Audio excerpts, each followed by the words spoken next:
घासफोड़ industry मालिक श्रमिक शोषण बंद कर।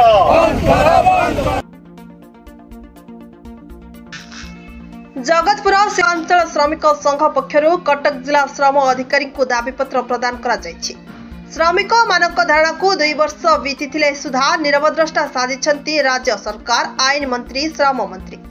सूचना अनुसार कटक जगतपुर शिल्पांचल स्थित कॉस्बोर्ड इंडस्ट्री रे दीर्घ 25 वर्षरू ऊर्ध्व समय धरी कार्यरत श्रमिक मानकर बकेया दरमा ग्राच्युटी बोनस समेत अन्य श्रम आईन सुविधा सुजोग प्रदान करा जाय नथिबारु कर्मचारी माने उक्त कंपनी मालिक को जिला श्रम आयुक्त और श्रम अधिकारी को लिखित भाव में जणाइबा परे मध्य फलाफल सुन पूर्वरु एही विषय रे कटक जिलापाल को मध्य लिखित रूपे जणाइ दिया जायथिला, जहाको नहीं श्रमिक संघ पक्षर आज पुनर्बार जिला श्रम अधिकारी जरिया मुख्यमंत्री और श्रम मंत्री को एक दाबीपत्र प्रदान करा जायछि।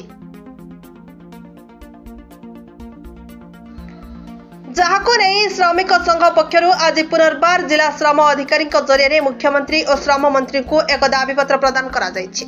जदि आगामी दिन में समस्यार समाधान न हुए तेबे आंदोलन भयंकर हेबो बोली श्रमिक संघ चेतावनी दैछन्ति। कटकरू जयदेव पाणी रिपोर्ट, हर्षिका मीडिया।